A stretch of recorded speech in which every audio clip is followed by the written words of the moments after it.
তো গাইস, মায়াপুর তো সারা দিনটা কাটালাম। এবার এখন বাজে 5:30। তো এখন আমরা মায়াপুর ঘোরা কমপ্লিট করে রওনা দিচ্ছি বাড়ির উদ্দেশ্যে। এখান থেকে যেতে হবে কল্যাণী। তোমরা সাথে থাকো আর রিটার্ন জার্নিটা কেমন আমরা পৌঁছাই না পৌঁছাই। চলো, তো আমরা স্টার্ট করলাম। দারুণ দারুণ, দেখো মন্দিরটা কত সুন্দর। তো অবশেষে মায়াপুর স্কন ছেড়ে পৌঁছালাম NH12 কানেক্টেডের কাছাকাছি। ওই যে আমার সামনেই NH12 সিগন্যাল হয়ে আছে। সেটা আচ্ছা ফেলে দিলে সিগন্যাল ঠ্যাস। সিগন্যালটা ছিল বেশ জাস্ট। এই আমরা NH12 ধরে নিলাম। এবার টান স্মুথ রোড আছে এবং রিল্যাক্সেবল রাইড করতে করতে পৌঁছে যাব কল্যাণী। কলকাতা, কল্যাণী, কৃষ্ণনগর সোজা। তো আমরা সোজাই যাব। এই যে চুনি নদীর রেলওয়ে ব্রিজ আর একটা ভিকাল ব্রিজ। যে কোনো শহরের উপরে যখনই ফ্লাইওভার দেখবে তখনই ফলো করবে যে সার্ভিস রোড, যদি সেই শহরে ঢুকতে হয়। এটাই হচ্ছে নিয়ম, নয়তো ফ্লাইওভারে উঠলেই কিন্তু অনেকটা রাস্তা পার করে দেবে। তো আমরা শঙ্কর মিষ্টান্ন ভাণ্ডারে একটু ব্রেক করে এখান থেকে রওনা দিচ্ছি। অনেকটা লেট হয়ে গেল। এখান থেকে কিছু বাড়ির জন্য মিষ্টি নিয়ে নিলাম, চারপুরিয়া সরভাজা। এইদিকে এইদিকে এটা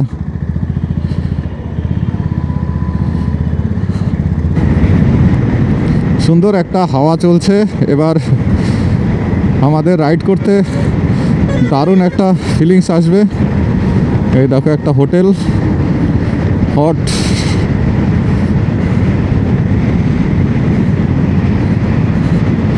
এই দেখো বাঁদিকে সেই হাভেলি।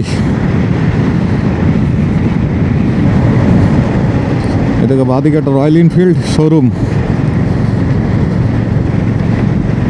এই যে বাঁদিকে এই যে মাদারহাট রেস্টুরেন্ট।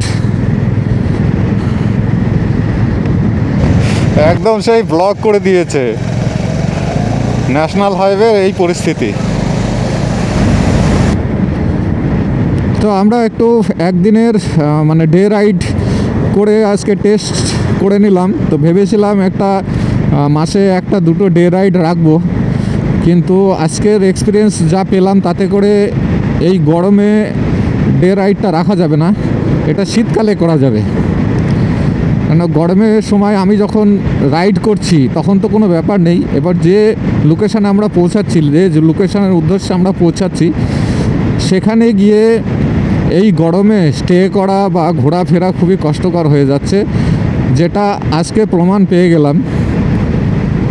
তো ওয়ান ডে রাইডটা এখন আর গরমের মধ্যে করব না। শীত আসলে মাসে 1-2 করে ওয়ান ডে রাইড আমরা করব। এবার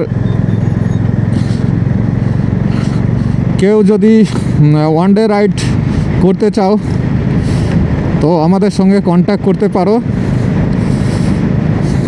তবে সেটা এখন নয়, যেমনটা বললাম শীতের সময় এটা আমরা কন্টিনিউ করব। মোটামুটি পুজোর পর থেকে, তখন একটু গরমের ভাবটা কমে যাবে, তখন থেকে কমপ্লিট একটা কন্টিনিউ করব। আমাদের লোকালিটিতে ডে রাইড করার মতো যত লোকেশন আছে সেইগুলো আমরা রাইড করব। আর লং রাইড তো থাকবেই, প্রত্যেক 3 মাসে 6 মাসে একটা করে লং রাইড থাকবে। সেটা যখন হবে তখন জানিয়ে দেব। ওকে দেখেছো কি বিশৃঙ্খলাভাবে ব্যারিকেডগুলো রেখেছে। কারো ঠ্যাং ভাঙা, কারোর হাত ভাঙা ব্যারিকেডগুলোর। দেখো এই গাছে কেমন লাইটিং করে রেখেছে, দেখো এই ধাবাটাই দূর থেকে দেখছি কিরে ভাই, চমকদার লাইটিং করে রাখলেই কাস্টমার টানবে, এখনকার বিজনেসই এটা। তো কোনো রকম ওভার স্পিড নয়, একদম নর্মাল স্পিড আমরা সবসময় ধরে চলি, সে লং রাইড করি বা শর্ট রাইড করি, স্পিড কিন্তু আমাদের নর্মাল থাকে। যেখানেই ফাঁকা পাবো সেখানেই ওভারটেক করব, নয়তো নয়। এই যে দেখতে পাচ্ছ ডান দিকে সেই হবিপুর ইস্কন মন্দির,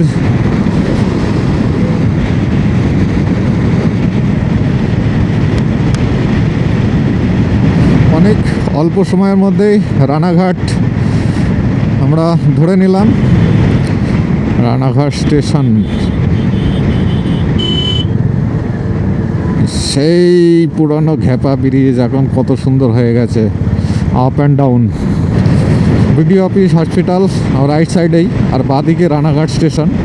এর সামনেই একটা ক্রসিং আছে, ওই ক্রসিংটার জন্যই এই ফ্লাইওভার শুরু হলো। এটা লেভেল ক্রসিংয়ের, যে রানাঘাট শিয়ালদা ট্রেনের যে লাইনের রেল লাইনের লেভেল ক্রসিং। এই দেখো ডান দিকে চার্চটা, ওয়াও, আমরাও পৌঁছাচ্ছি, সিগন্যালটাও পড়ে গেল। দেখো চার্চটা ভালো করে দেখে নাও, বেশ সুন্দর লাগে এই চার্চটা।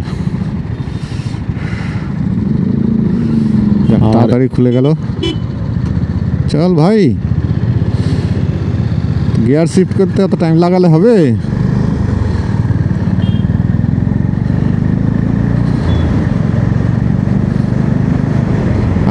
সজনের ডাটা নিয়ে যাচ্ছে ব্যাগের ভিতরে। দেখো দেখো কতটুকুর মধ্যে পায়রাডাঙ্গা ক্রসিং চলে আসলাম। এই রাইট সাইডটা হচ্ছে পায়রাডাঙ্গা স্টেশন। তো সিগন্যালের এই একটা নিয়ম, একটা সিগন্যাল পড়ে গেলে দ্বিতীয় সেকেন্ড সিগন্যাল সেই রেড পাবে। চলো তাড়াতাড়ি খুলে দিচ্ছে অবশ্য সিগন্যালগুলো।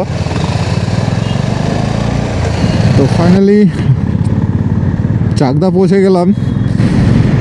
তো সামনে একটা সিগন্যাল পড়বে, দেখি ওই সিগন্যালটা খোলা পাই কি আবার রেড পাই।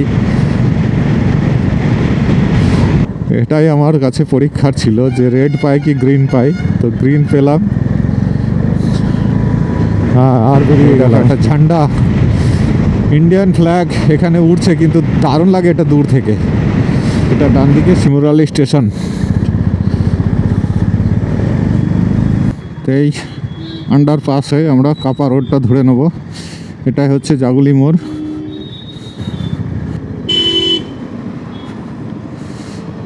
বড় কনজেস্টেড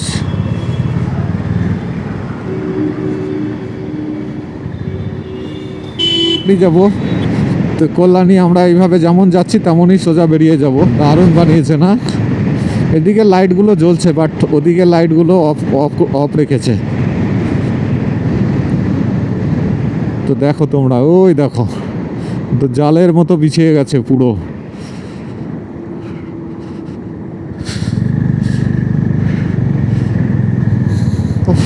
সামনেই জোনপুর সিগন্যাল আসা মানেই আমরা কল্যাণীতে পৌঁছে গেলাম।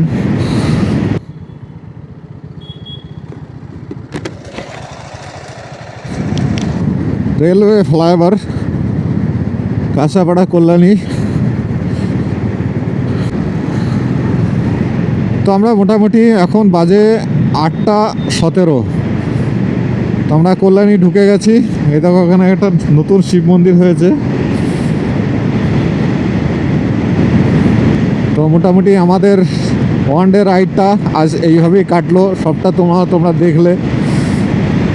তো আমাদের ওয়ান ডে রাইডটাও টোটাল রাইডটাও কেমন লাগলো না লাগলো সেটাও অবশ্য জানিও। এই যে সেই বুদ্ধ পার্ক চলে এসেছি। এখান থেকে আমি আর সোমনাথ স্টার্ট করেছিলাম বাড়ি থেকে বেরিয়ে। তো এখানেই এন্ড করব। চায়ের দোকান থেকে আমাদের এক পার্টনার চায়ের দোকানে অপেক্ষা করছে। তো আমাদের চায়ের ঠেকটাই সামনেই, লিটনের চা। তো একটু বুদ্ধ পার্কে চা খেয়ে বাড়ির গলিতে ঢুকে পড়েছি, বাড়ির দিকে চলে আসলাম, এই ঢুকে গেলাম বাড়িতে। বাপরে।